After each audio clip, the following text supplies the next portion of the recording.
1858 was launched the largest ship the world had seen. She was a paddle steamer, the Great Eastern, of nearly 23,000 tons. This ship was such an outstanding achievement that she inspired Jules Verne, the H.G. Wells of the last century, to write his famous novel, Floating City. If he were alive today, what flights of fancy would flow through his magic pen at sight of these modern craft? For his floating city was a village compared with the ocean skyscrapers that daily come and go from this great dock and seaport, Southampton.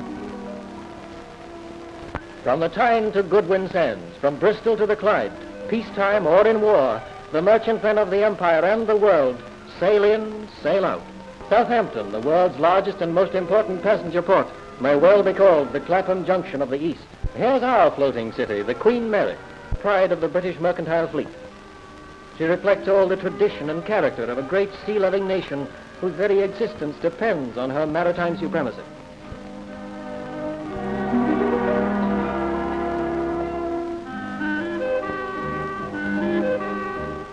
"100 years ago, this 700-ton wooden-hulled paddle steamer, the Britannia, left England for New York.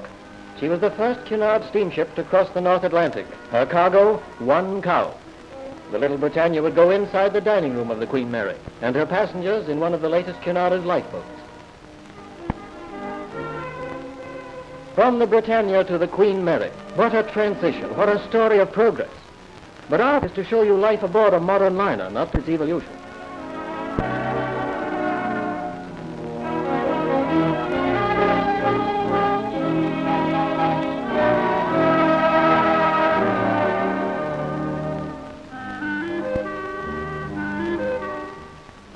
Aboard, the last batch of cargo safely under hatches.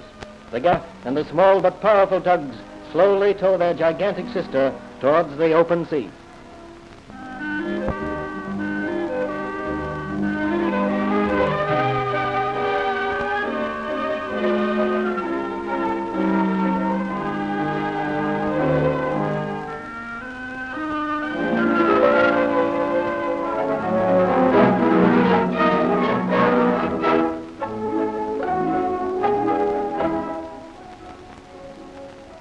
The responsibility of seeing a great liner safely out of port doesn't lie with its captain.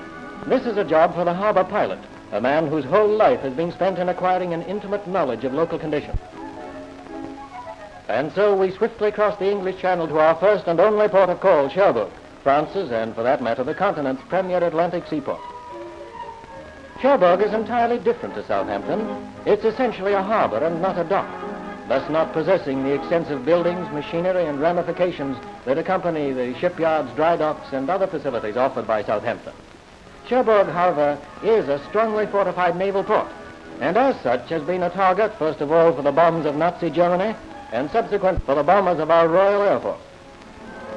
But no matter how great the material damage to the quays, breakwaters, and equipment, no power on earth can destroy this natural harbor.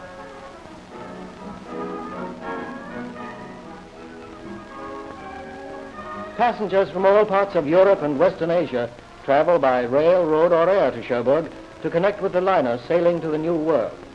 Their luggage is slung aboard in cradles and lowered into the hold, where waiting sailors quickly pack it away. No time is wasted. Everything has to be kept to schedule. A liner works on a timetable just as precise as a railway service.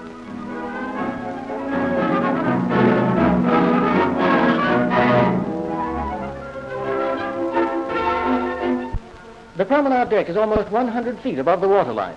The crow's nest towers another 110 feet above that and is built round the top of this tubular steel mast, 4 feet in diameter and rising from the bowels of the ship.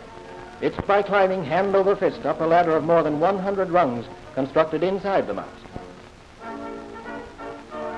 In the crow's nest, the lookout has an uninterrupted view over a great expanse of ocean, and from there our cameraman secured the most unique shot ever taken of any great liner. It's a bird's eye view from immediately overhead, and the effect is curious. The deck of the Queen Mary looks like a gun emplacement.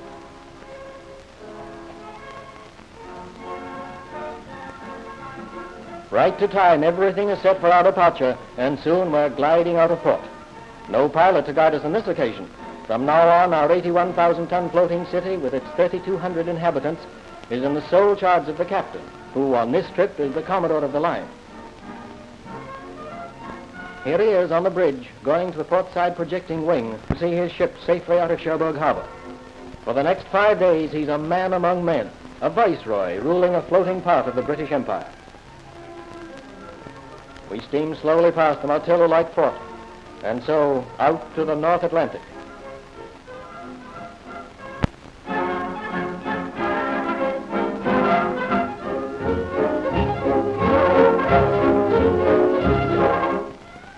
Early next morning, few people have as yet found their sea legs. This is the nerve center of the ship's organization, the main purser's office. From here, the comforts and interests of the passengers are supervised. It's the clearinghouse for all the services that one expects on a modern luxury liner. The chief purser acts as ship's host, entertaining the famous from all spheres of life. His cabin becomes a social club where the celebrities meet. On the assistant pursers falls the job of organizing ship's concerts, sports meetings, tournaments, and the more exacting job of satisfying passengers' demands.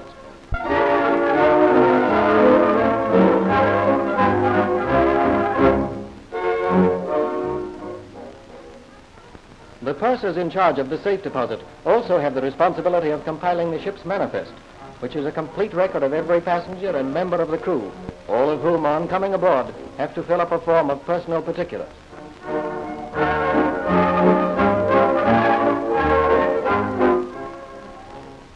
The ship's bank is a branch office of one of the big five.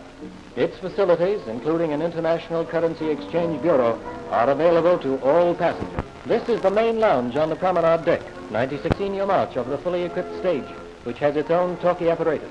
The floor is laid in parquet for dancing. Mirrors are placed so as to give still greater depth and add to the cheerfulness of this lovely room. Mural decorations are by the world's foremost artists. Few passengers are about as yet, and the shopping center has only just opened.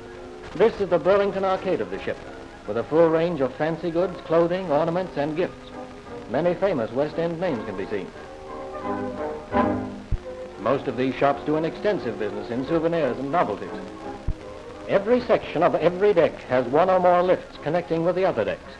Otherwise, if you were going from the cabin on C deck to the gymnasium on the sun deck, you'd be faced with 6 of these staircases, after which you wouldn't need the gym. In place of honor on the grand staircase, the plaque commemorating the ship's launching. It was the first time in history that a ship was graced with the name of a living queen. After checking up on the space given to sports facilities on board, we rather expected to bump into a 9-hole golf course in some odd corner. However, we did discover 2 full-sized, ultra-modern swimming pools. This is the cabin class pool with a tank 40 feet by 60 feet. Well, we're having a spot of rough weather just now. You can see that by the water in the tank. At such times, the attendants have to watch that we don't dive into the 6-foot end and find only 2 feet of water. They assured us that being a good diver doesn't make the towels any softer. From swimming to an even more strenuous sport, squash. This is a regulation-sized court, and it's in constant use. That's our friend, the ship's bank manager, keeping down his overdraft. After a splashing good time in the swimming pool, during which you develop a healthy appetite, you return to your cabin to prepare for dinner.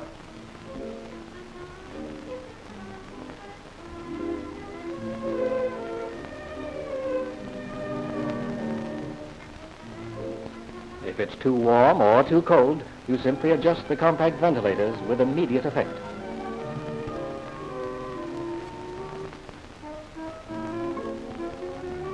As for service, it's in keeping with the surroundings. The last word, and as near as your end of the phone. On the other end, the switchboard, which is a miniature telephone exchange in itself. Here, speed and accuracy are essential, not only for the passenger's comfort, but for the safety of the vessel at sea. Of course, it was the beauty parlor she was phoning. We hope the boyfriend notices the new coiffeur, but we know darn well he won't. He'll just grouse about being kept waiting. Men are like that. And here he is, arranging for a quick visit to the ship's barber shop.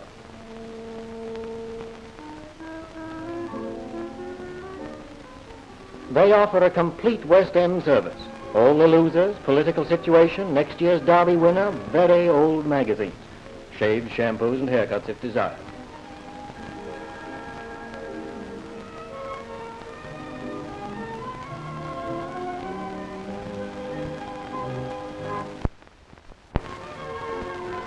The restaurant on C deck. It's 160 feet long and the entire breadth of the ship. The dome is pierced through to a deck 30 feet above.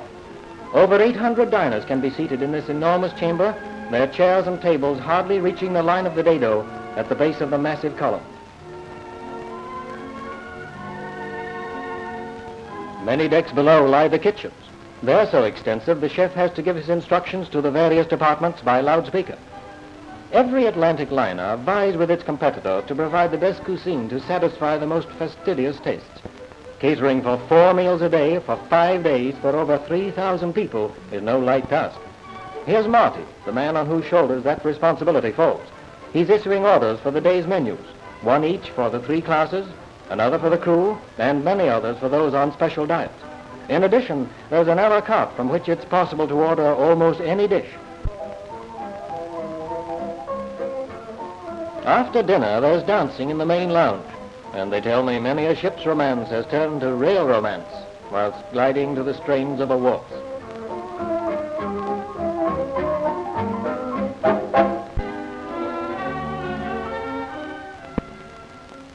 The supreme thrill, rarely experienced by any passenger, is to be allowed on the bridge of a great liner during a transatlantic crossing. It's the control room of our floating city. From here, the captain issues his instructions to all parts of the ship. It's impossible to overemphasize the extent of his responsibility, first and foremost to the passengers and crew, and secondly to the British mercantile service. Any mishap to his ship would be a blot on their exceptional record. Remember her colossal proportions. 10 million rivets went into the making of the vessel, and sufficient steel plating to pave the 100-mile highway from London to Leicester. Any one of her funnels would hold 3 Royal Scot locomotives traveling abreast. Instructions are sent to the engine room via this telegraph.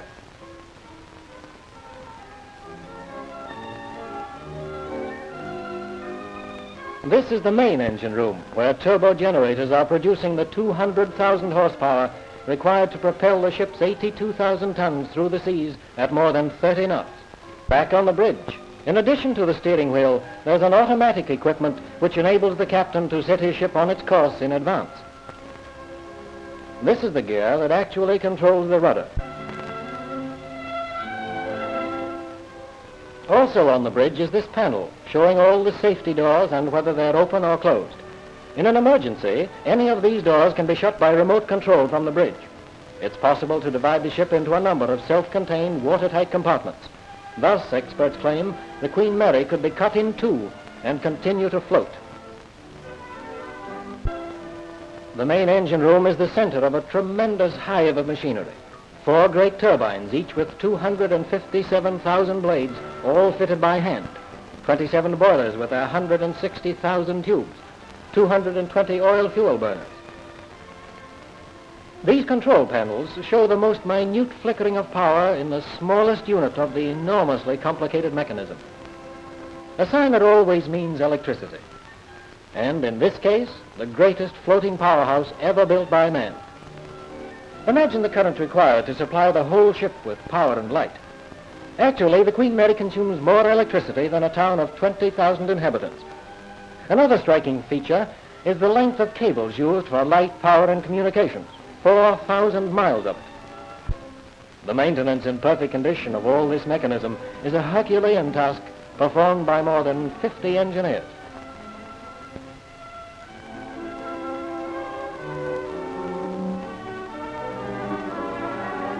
Every section of this machinery, every plate, every screw has its own blueprint and was planned on paper to the last detail before construction began.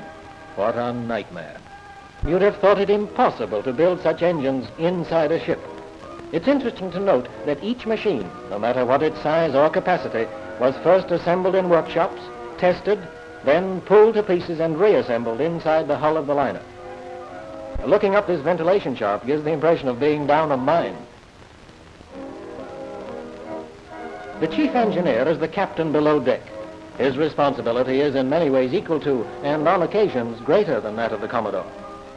Like most chiefs, he's a northerner coming from Yorkshire, and his right-hand man comes from Scotland, home of the world's greatest shipping engineer.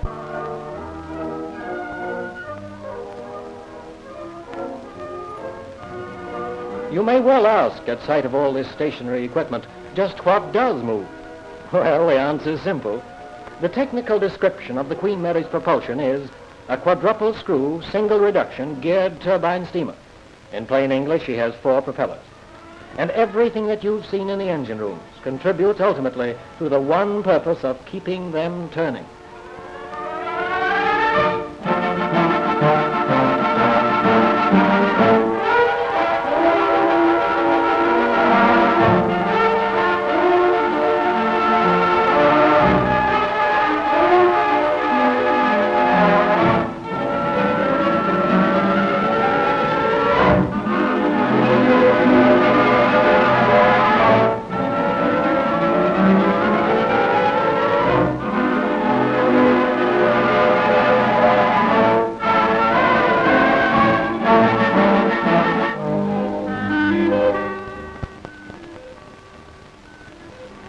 This ventilator is one of many through which air is sucked in, purified by these machines, and then distributed throughout the ship.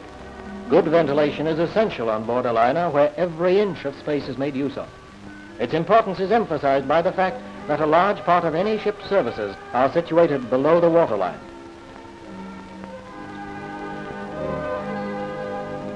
On the sports deck, our canine passengers are cared for.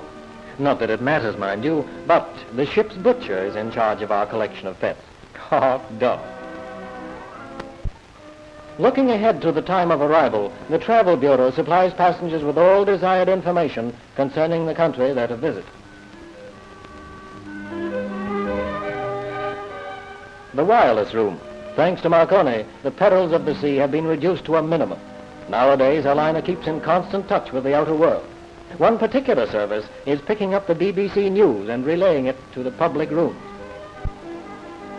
The laboratory, with a qualified chemist in charge, supplies an essential service. He collaborates with the ship's medical officer and is also responsible for daily testing the water supply.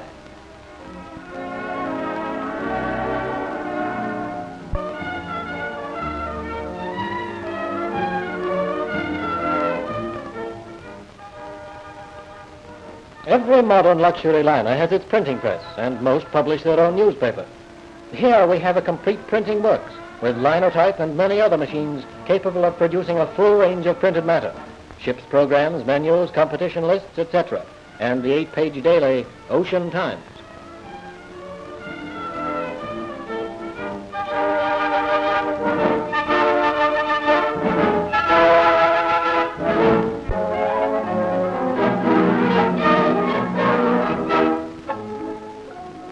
The end of our journey, New York Harbor.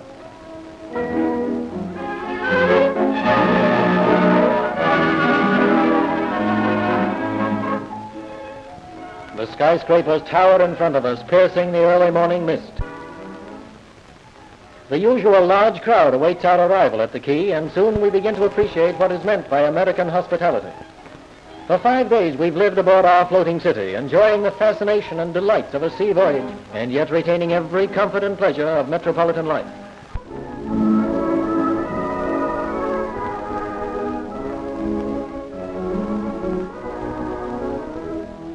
The stake is freedom, the difference between a world of whimpering, soulless, goose-stepping robots, cringing in the shadow of a twisted cross and a twisted mind, and a family of nations who forget size and power, history and politics, language and creed, and from today make it a victory for good, as they build, slowly perhaps but surely, on the pattern of one who preached and lived the one word, service. So today, our floating city has become a cog in the machine that drives toward that goal, symbol of an empire that worked as one man, an empire that is not separated but bound by the 7 seas, symbol of the power for good that will bring back happiness to a waiting world.